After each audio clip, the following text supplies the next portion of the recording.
La paz de Jesucristo sea con todos en este hermoso día. Sí, ya pasaron 10 días del año 2021. Hoy 10 de enero es un privilegio transmitir una vez más por este canal a toda esta preciosa audiencia.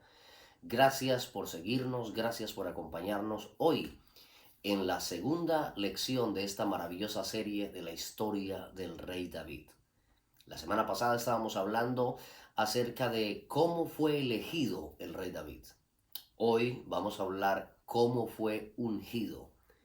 Una cosa es el proceso de la elección y otra cosa es el proceso de la unción. No quiero seguir sin antes invitarle, primero darle gracias a Dios por cada uno de ustedes y segundo invitarles a que se registren en este canal de YouTube y nos dé la oportunidad de compartirle durante los 50 domingos de este año una lección cada domingo sobre la historia del rey David. Si usted me acompañara en Isaías capítulo 55, versículo 4, hay una promesa tremenda. Dios dice, yo he puesto a David por testigo, por jefe y por instructor a las naciones. Así que si alguien quiere saber sobre unción, sobre reino, sobre liderazgo, Dios escogió un testigo, se llama David, y lo puso por testigo a las naciones. Lo puso por jefe y por instructor a todos los pueblos. Esa es la razón por la que queremos hablar en este día y cada domingo sobre el rey David. Hoy el tema que nos ocupa es una gran pregunta: ¿redoma o cuerno?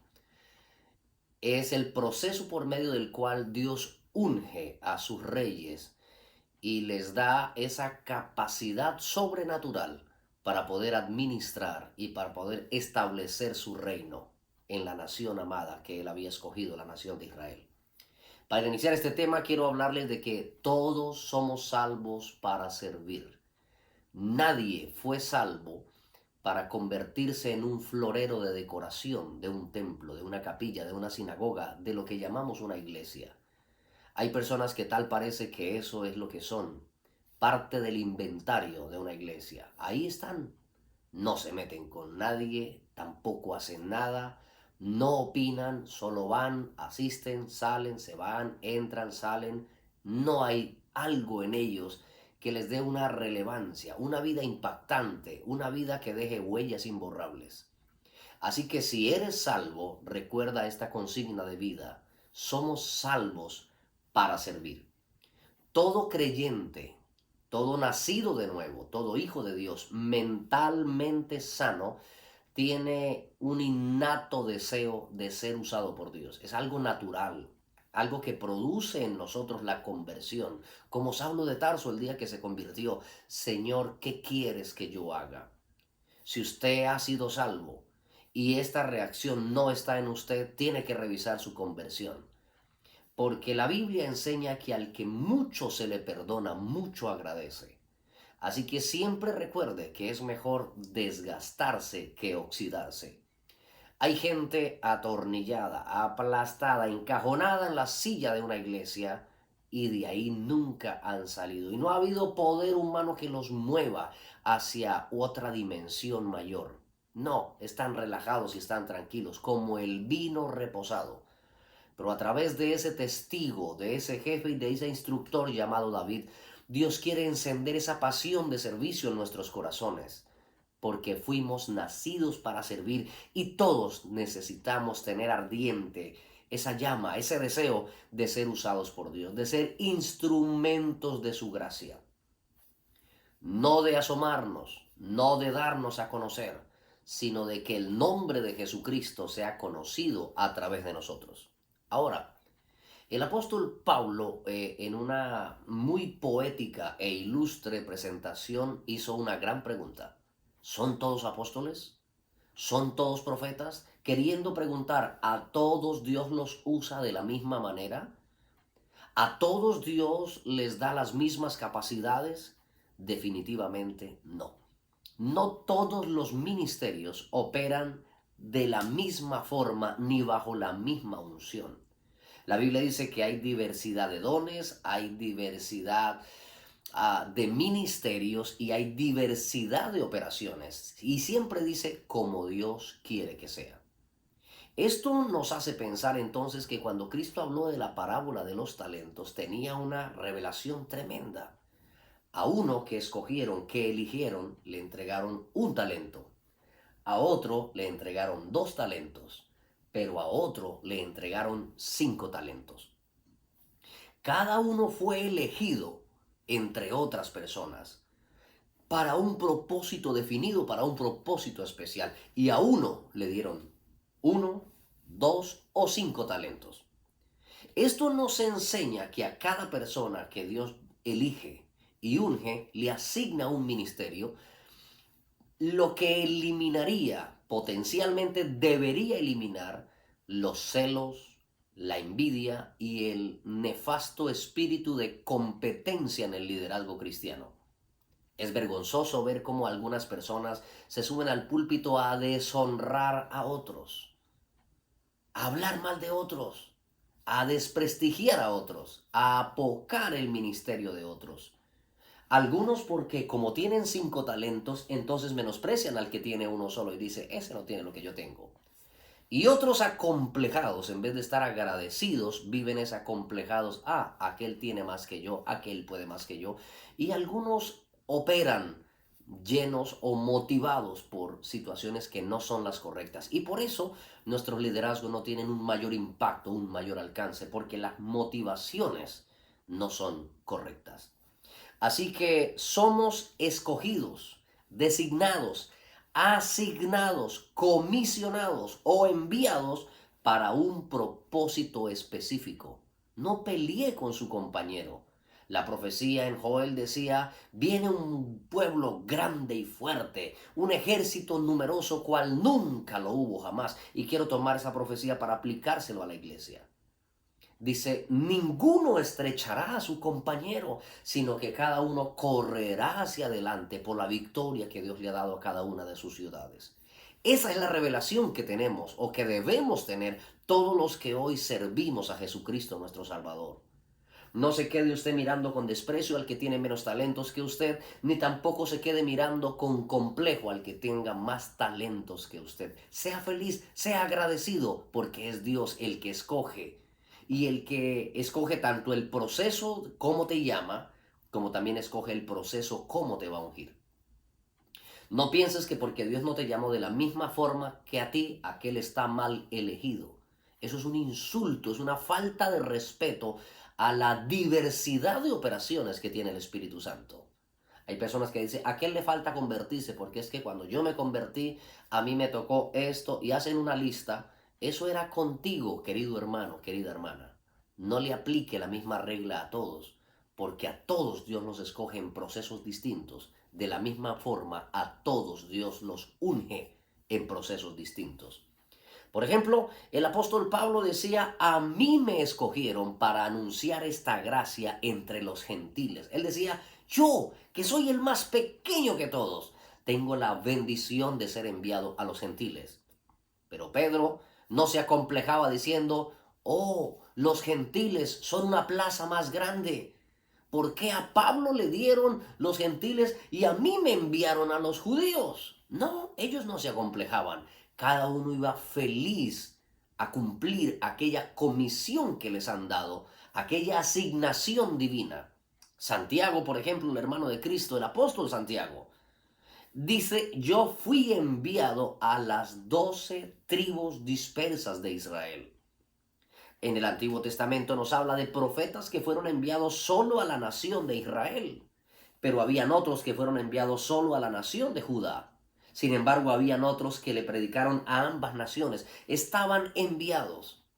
El problema con nosotros es que andamos tan ingratos que en vez de dar gracias por la asignación que tenemos, por el llamamiento que tenemos, estamos en vez de estar enfocados en lo que nos encargaron a nosotros, estamos deseando lo que otros tienen, lo que otros hacen. Enfócate en la asignación que Dios te dio. Es de la única manera, te la voy a decir de otra forma, de fruto donde Dios te plantó.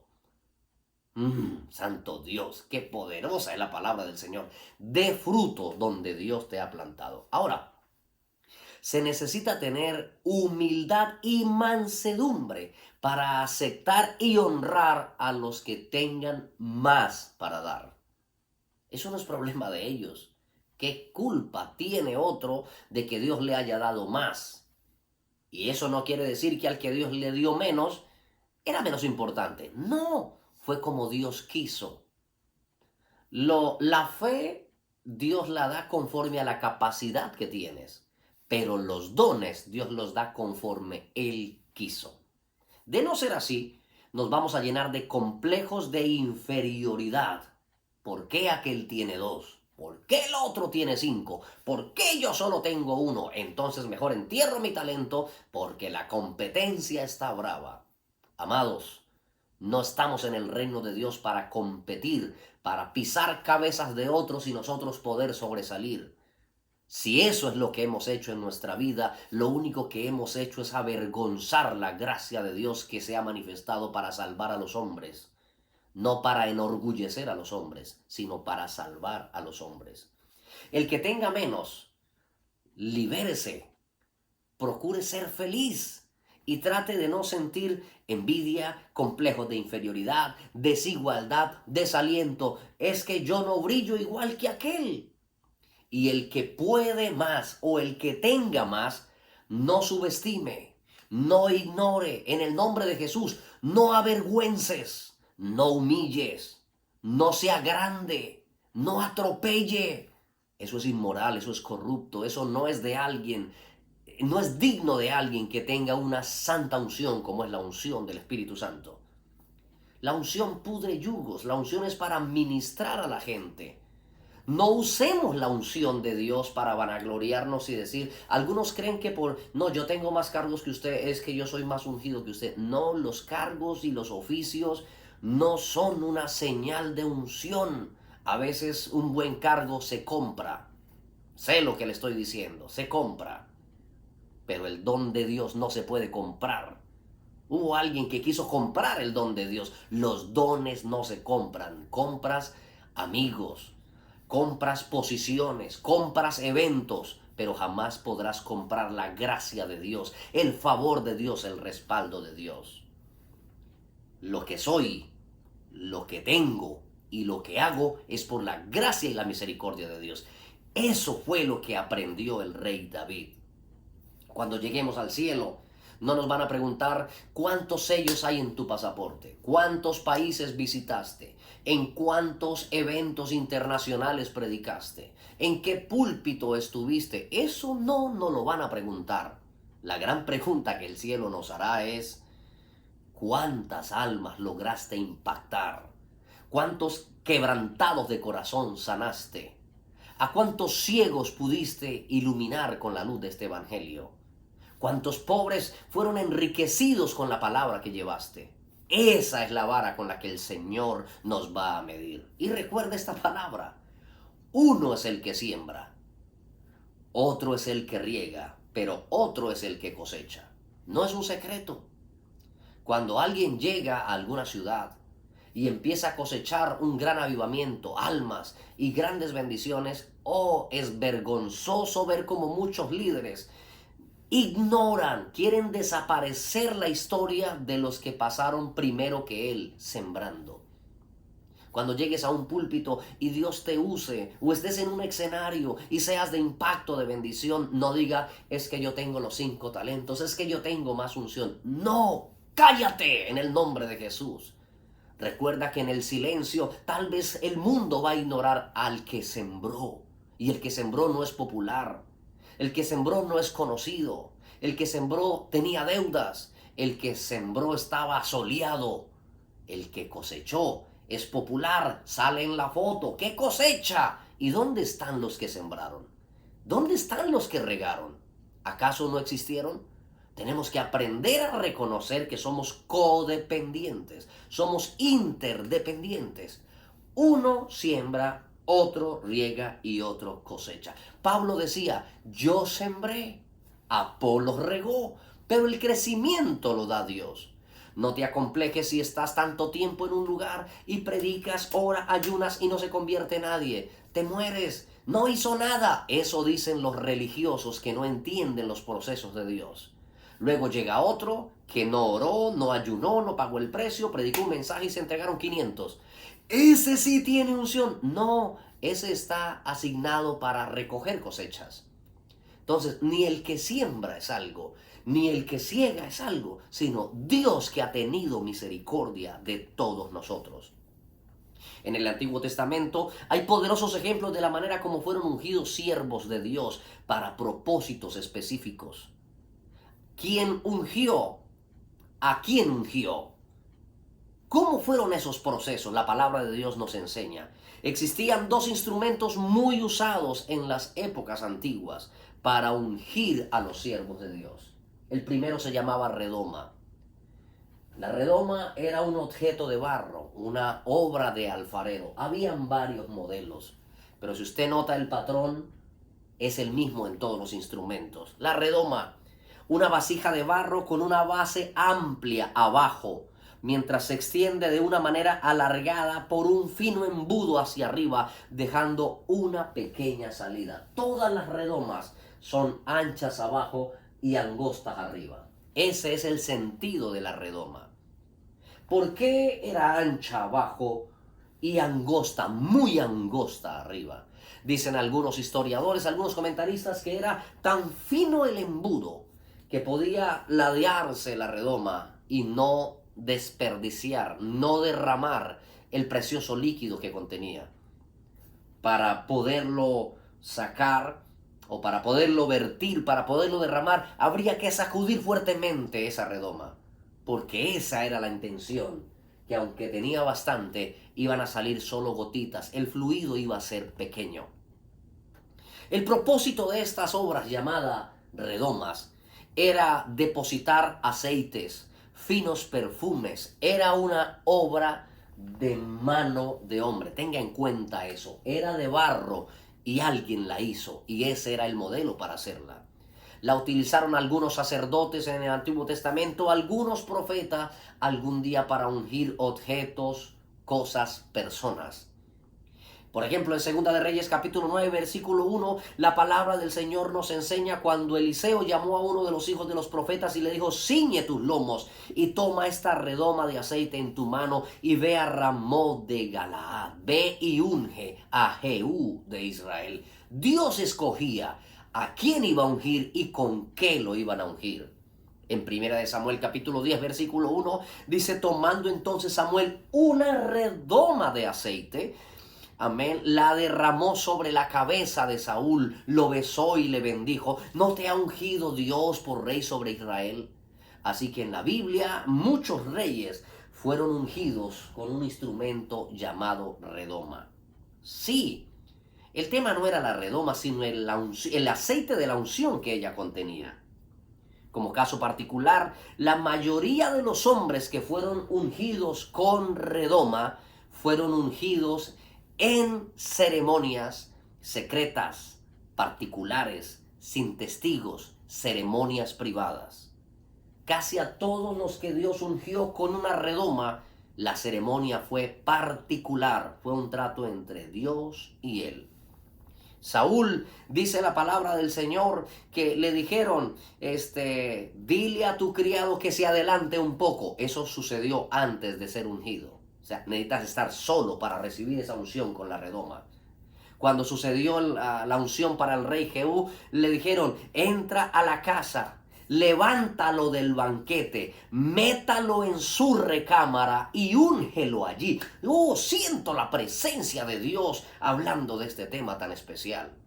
Para ungir a alguien con la redoma, entonces tocaba sacarlo del público y esconderlo en lo secreto. El mismo principio que hablamos el domingo anterior. Dios trabaja con gente que se adapte fácilmente al secreto de Dios. Aleluya. Sin embargo, aunque la Biblia dice que el rey Saúl fue ungido con una redoma, prepárese para estos últimos 10 minutos. Cuando llegó la hora de ungir al rey David, Dios usó al mismo profeta, usó el mismo aceite, solo que no usó el mismo instrumento. Para ungir a Saúl, Dios le dijo a Samuel: toma la redoma, una de todas. Digamos que fue esta, tiene como color real, azul rey. tómala, y él se la llevó.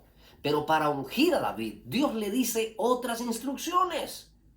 Le dice, toma el cuerno del aceite. Aquí hay una figura de un cuerno. Aquí tengo uno que me bendijo un amigo judío. Es un israelita que vive en Chile, un joyero a quien amo y aprecio muchísimo. Que Dios le bendiga.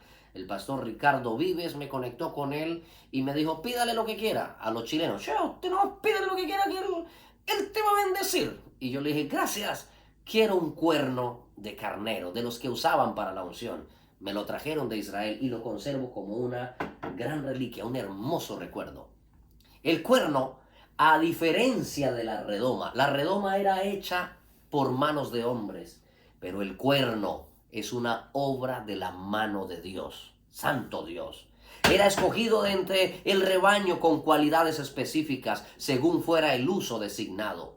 Lo utilizaban como bocinas para la guerra, bocina para las fiestas, lo utilizaban como trompeta para convocar al pueblo, para una indicación de alabanza en la fiesta, pero también era usado para ungir. A Gedeón, la palabra del Señor le dio específicas instrucciones de usar un cuerno para la guerra. Joab tocó también el cuerno, está en 2 de Samuel 2:28. Sí, hay varios pasajes de la palabra del Señor donde se tocó el cuerno, pero también el tema que nos ocupa es que Dios le dice al profeta, llena el cuerno del aceite de la unción y ve y úngeme a David. No será el ungido el que escoja el instrumento con el que ha de ser ungido. Es Dios. Por eso los dones del Espíritu se refiere siempre a eso. Es como Dios quiere. No pelee con su hermano que tiene 5. No menosprecie a su hermano que tiene un talento. Si quieres pelear, habla con Dios. Señor, ¿por qué? Y Él te va a decir, porque así quiero. ¿A ti qué le dijeron a Pedro? ¿A ti qué? Bueno, la redoma era hecha a mano de hombre, era de barro. Un alfarero la hizo. Pero el cuerno era obra de la mano de Dios. Las características es que la redoma es ancha abajo y angosta arriba. El cuerno es todo lo contrario, es angosto abajo y ancho arriba. A la práctica, al hacerlo, entonces cuando tomamos una redoma para ungir a alguien, tendríamos que, aunque la redoma estuviera llena de aceite, teníamos que sacudir. Habría que hacerlo para que fluyera el precioso líquido, el precioso aceite de la unción. En cambio, cuando la unción era con un cuerno, solo había que ladear un tantito el cuerno y se venía, era un manantial. A diferencia de la redoma salen gotas, del cuerno salen ríos. Es mayor la unción que se derrama cuando es un cuerno el instrumento que se está usando para ungir la vida de alguien. Las características generales de los ungidos, con redoma o con cuerno. Cuando alguien fue ungido con una redoma, usted encuentra en la Biblia que fueron ministerios de corta duración. Cuando alguien fue ungido con aceite, fueron ministerios extendidos. Cuando alguien fue ungido con una redoma, hubo momentos que les hizo falta coraje, valentía, determinación para tomar decisiones trascendentales.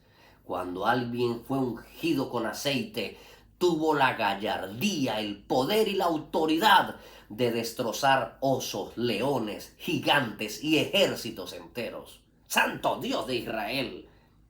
Entonces, cuando alguien fue ungido con la redoma, siempre vas a encontrar que la redoma persigue al cuerno.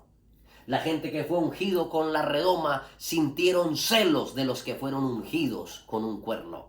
La redoma envidia al cuerno. Nunca ves a alguien ungido con un cuerno persiguiendo a alguien ungido con una redoma.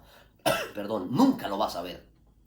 La Biblia no dice, hubo guerra entre la casa de David y la casa de Saúl. No dice así. Dice, hubo guerra entre la casa de Saúl y la casa de David. El cuerno no necesita perseguir. El que está ungido con la unción de ese instrumento no necesita pisotear. No es un bravucón que pela dientes y amenaza a gente. No necesita hacerlo, porque las cosas fluyen sobrenaturalmente por la obra del Espíritu Santo. En cambio, las inseguridades de los que fueron ungidos solo con redoma a grandes distancias se nota y se oye. Dios nos ayude en este hermoso día. Eso dice 2 Samuel 3:1. Hubo larga guerra entre la casa de Saúl y la casa de David.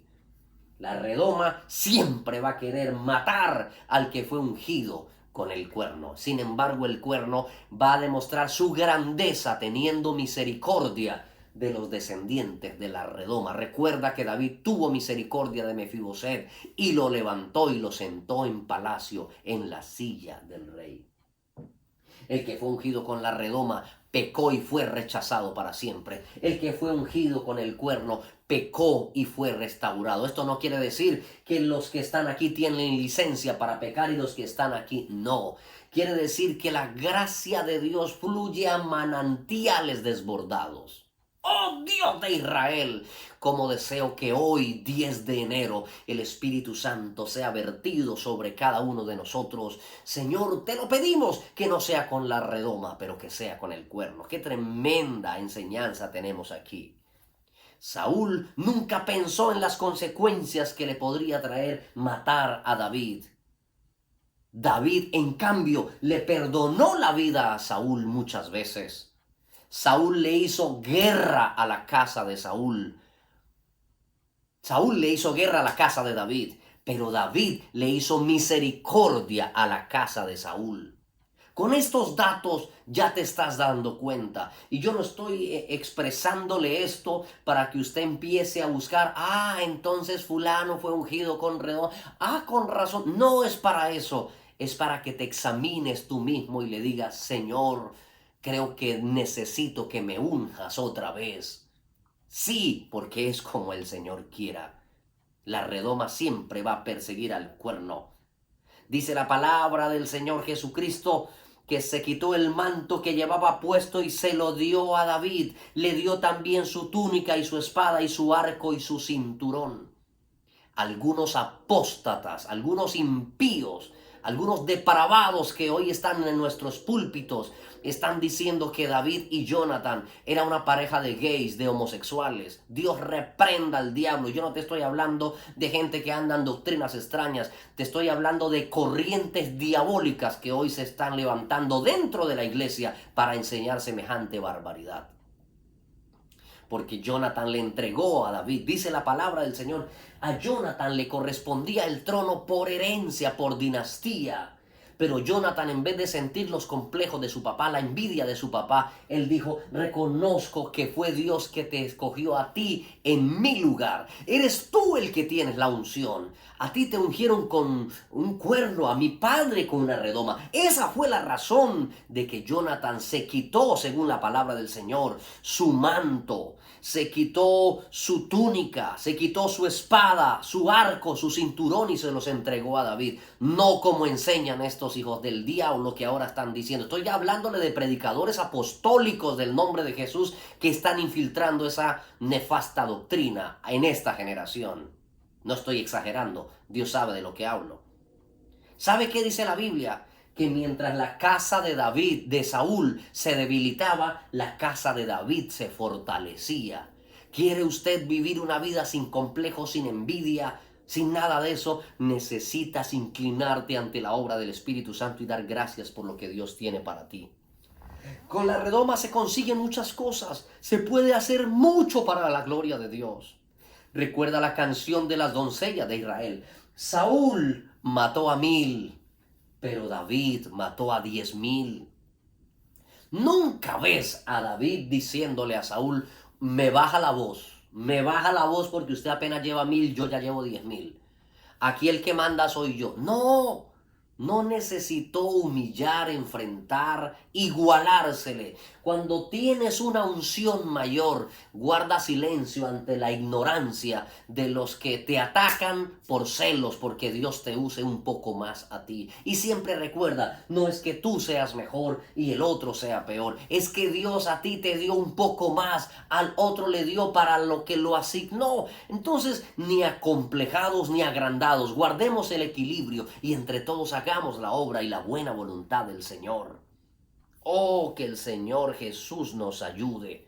Llegó el día, ya estoy finalizando, llegó el día en que Saúl se cansó de perseguir a David y rendido en Primera de Samuel capítulo 26 versículo 25, llegó a reconocer, dijo, ¿qué hago yo persiguiendo a un hombre con quien Dios está?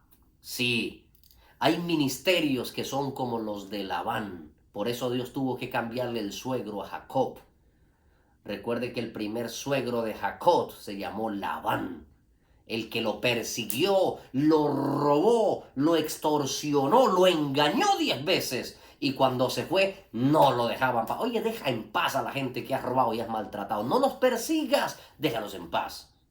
Realmente Labán no estaba persiguiendo a Jacob, estaba persiguiendo a la nación de Israel. De los lomos de Jacob salió Israel.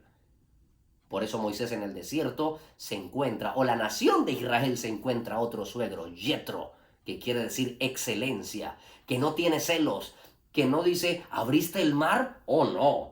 Y derribaste, oh no, tengo que detenerte. No, dijo, Dios está contigo, más bien te voy a dar consejos y herramientas para que hagas las cosas mejor. Que el Señor nos ayude en el nombre poderoso de Jesús. El día que Saúl reconoció que la unción de David era más grande, le dijo en 1 Samuel 26-25, bendito eres tú, hijo mío David. Sin duda, emprenderás cosas grandes y prevalecerás. Oh santo Dios de Israel. Dice, entonces David siguió su camino y Saúl se volvió a su lugar. Lo que indica es que el que fue ungido con una redoma, hay un momento de su vida en que queda estancado en un nivel que se convierte su lugar. Ahí iba a hacer, iba a saltar, perdón, iba a querer salirse de allí. Pero ese es su lugar. En cambio, el que fue ungido con el cuerno no tiene un lugar, tiene un camino. Nunca se va a sentir satisfecho estar estacionado, sin crecimiento, sin avivamiento. En el alma está muy efervescente un aceite poderoso que le impulsa por cosas mayores y por cosas sobrenaturales. En la Biblia, aquí, Dios mío, dije que ya iba a terminar. Dame 3 minutos más, por favor. En la Biblia vas a encontrar que se ungían a leprosos, se ungían a sacerdotes y se ungían a reyes. 3 unciones. También la palabra del Señor me muestra que David fue ungido 3 veces. Los que fueron ungidos con redoma fueron ungidos una sola vez. Los que fueron ungidos con cuerno fueron ungidos 3 veces. Sí, la primera vez lo ungió en secreto. Fue un altar familiar el que se hizo para ungir la primera vez a David. El adolescente que estaba en la casa de su padre cuidando ovejas, que fue ignorado. Recuerda lo que hablamos la semana anterior. Pero ahora, por la gracia y la misericordia del Señor, los de Judá toman a David, le dicen, ven acá, y lo ungieron por rey. Años más tarde, 7 años después de ser rey de Judá, lo llaman las tribus de Israel. Recuerda, la primera unción lo sacó del campo y lo puso en el palacio. La segunda unción lo saca del desierto y lo pone en el trono de Judá, 2 tribus. Pero la última unción lo establece sobre todo el reino de Israel, la unción regia. Así que Dios da el Espíritu Santo sin medida. Y en vez de vivir menospreciando, insultando, apabullando, humillando a la gente, o en vez de vivir envidiando, apocando, tratando de echarle barro a los que Dios está usando, más bien dedique su vida, su tiempo y sus recursos a hablar con el Espíritu Santo, que cambie su corazón para que le quepa más unción de la que tienes. He aquí, he puesto a David por testigo a los pueblos, por jefe y por instructor a las naciones. Aprendamos de David que no necesitamos perseguir ni defendernos de los que nos acusan, de los que nos persiguen, de los que blasfeman nuestra honra. Déjelos, no los persiga. Más bien prepárate, porque la ley de Dios lo dice. Así lo dice, lo que el hombre siembra, eso recoge. Entonces va a llegar el día en que vas a tener misericordia y vas a extender su mano. Saúl extendía una lanza, David extendía un banquete. Que nuestro testimonio, nuestros hechos y nuestros frutos le enseñen al mundo qué unción tenemos. No usemos la unción de Dios como un peldaño para asomarnos y mostrarnos. Más bien aprendamos de Moisés, que cuando su rostro resplandecía como el sol, él no se quitó el manto para decir, mírenme, mírenme, estoy ungido, es que no me ven. No, él se ocultó detrás del velo. Deje el afán porque el mundo te conozca. Y en vez de eso, en lo secreto, detrás del velo, quédate ahí y deja que sea Dios el que brille. Que cuando la gente mire el escenario, ojalá puedan ver al que está siempre detrás de las cortinas, dictándote el guión, dictándote el mensaje, dándote la palabra de revelación. No tenemos nada de qué agrandarnos, de qué sentirnos prepotentes, arrogantes y orgullosos, pero tenemos mucho para ser agradecidos y para ser respetuosos de todos en el nombre de Jesús. Un privilegio haber compartido con ustedes esta segunda enseñanza en la serie de El Rey David. Gracias por compartirlo con algún amigo, con algún colega, con algún líder que le pueda servir de inspiración. Que Dios les bendiga a todos en el poderoso nombre de mi Señor Jesucristo. No te olvides registrarte en el canal de YouTube. No te olvides activar la campanita para que reciba las notificaciones. Toda la gloria, toda la honra sea a Jesucristo. Y que la mano de Dios tenga ese cuerno lleno sobre el corazón inclinado de todos los que hacen pacto diciendo, Señor, úsame, que yo te prometo la gloria. Que Dios les bendiga. Nos vemos el próximo domingo en el nombre de Jesús.